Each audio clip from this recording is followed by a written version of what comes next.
Tidak ada kepentingan KPK, apalagi kepentingan pribadi maupun kelompok, dan tidak ada niat KPK untuk mengusir insan KPK dari lembaga KPK. Kita sama-sama berjuang untuk memberantas korupsi. Sikap KPK tepat apabila hari ini memberikan penyampaian kepada publik terkait dengan hasil tes wawasan kebangsaan dalam rangka pengalihan pegawai KPK menjadi ASN.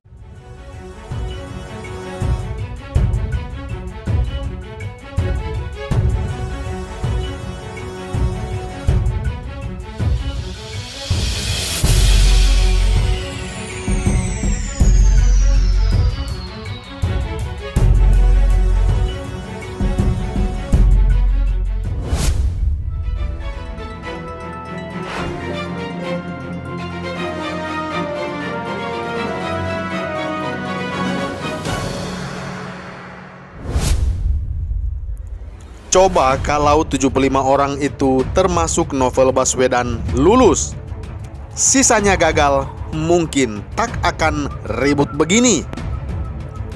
Ditulis X Hardy di siwer.com. Hai Indonesiaku, Assalamualaikum. Berjumpa lagi bersama saya di Suara Channel Bapak Infrastruktur. Sejak beredarnya kabar Novel Baswedan dan 74 pegawai KPK lainnya tidak lulus tes wawasan kebangsaan atau TWK, kita sadar makin banyak yang membuat propaganda bahwa Novel Baswedan dizalimi. Novel ini bagaikan mirip dengan Rizik Syihab, di mana dialah yang paling berintegritas. Yang lain diragukan integritasnya. Novel Baswedan paling pintar, yang lain goblok. Novel yang paling berhak memimpin KPK, yang sisanya tak berguna. Mirip Rizik Syihab kan?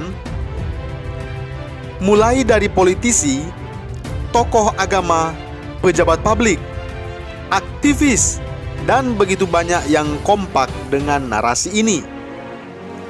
Ini adalah semacam tekanan buat pemerintah yang patut diduga dirancang agar pemerintah berpikir ulang. Lebih baik pemerintah jangan gentar soal hal ini. Kalau menyerah di titik ini, untuk apa sedari dulu pemerintah menginginkan revisi Undang-Undang KPK ini? Bukankah undang-undang ini tujuannya untuk memperkuat Komisi Pemberantasan Korupsi atau KPK agar tidak dikuasai oleh sekelompok orang untuk mewujudkan agenda tertentu? Kalau berhenti di tengah jalan, bukankah sama saja buang energi? Lebih baik tak usah capek dari awal. Penolakan rancangan undang-undang Komisi Pemberantasan Korupsi atau KPK aja bisa dilewati dan diatasi. Masa hal narasi Novel Baswedan dizalimi tidak bisa diatasi? Gagalnya tes wawasan kebangsaan ini bukan saja memunculkan pembelaan terhadap Novel Baswedan di luar batas kewajaran, tetapi juga malah banyak yang menyalahkan soalnya. Padahal tes wawasan kebangsaan ini melibatkan beberapa pihak, institusi, seperti BAIS Badan Intelijen Strategis, BIN Badan Intelijen Negara, Komisi Kepegawaian Negara, Menpan RB dan KPK. Ibarat seorang calon mahasiswa gagal tes ujian masuk perguruan tinggi, lalu play victim dan ngamuk, salahkan soalnya yang dirasa terlalu sulit. Aneh atau alasan apapun, dia yang gagal. Soal atau materi pertanyaannya yang dikriminalisasi dan dijadikan kambing hitam. Ini kan benar-benar lucu dan miris. Mungkin Novel Baswedan maunya ujian sifatnya open book atau open handphone, sehingga kalau bingung mau jawab apa, bisa tanya ke orang lain. Atau maunya sebelum tes ujiannya dibocorkan ke dia terlebih dahulu sehingga dia bisa jawab soal dengan mudah. Kita sangat paham penolakan ini. Meskipun kita tahu ada yang sudah tahu tapi masih ingin memperkeruh situasi. Dulu ketika kita tidak peduli dengan politik, masa bodoh dengan negara ini. Emangnya gue pikirin, siapa presidennya, kita juga bela KPK habis-habisan. Mudah untuk mengiring masyarakat untuk percaya bahwa KPK sedang dihancurkan pelan-pelan. Tetapi seiring kita bergabung dengan Seward dan rutin menulis tentang politik, ternyata mudah sekali bagi orang awam untuk tergiring dalam isu politik. Banyak yang melihat ini adalah puncak gunung es, tetapi ruwetnya itu ada di bagian di bawah puncak gunung yang lebih besar. Banyak dari kita hanya melihat dari luar saja, padahal politik itu banyak terjadi di belakang layar. Coba deh pakai otak yang waras. Apakah Novel Baswedan gagal tes wawasan kebangsaan adalah hal yang luar biasa? Apakah tidak ada dia di KPK adalah kiamat bagi KPK?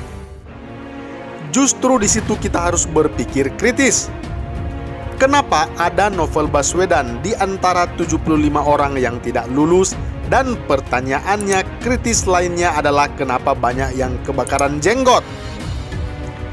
Ingat nggak ketika Steve Jobs meninggal, banyak yang khawatir Apple akan jeblok dan tidak bisa bertahan lebih lama. Itu hanya kekhawatiran yang tidak beralasan. Nyatanya di bawah kepemimpinan CEO Tim Cook, Apple baik-baik saja. Tetapi jadi raja ponsel berkelas yang digilai banyak orang setiap kali produk barunya muncul, meski harganya kadang nggak masuk di akal.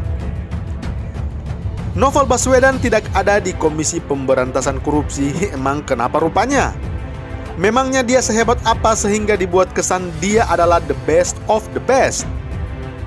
Ini justru sangat menggelikan dan sangat jelas ada kesan atau ada kekuatan yang senyap menginginkan Novel tetap di KPK apapun yang terjadi. Apapun resikonya dan apapun caranya, cobalah pakai logika. Benar nggak yang kita bilang?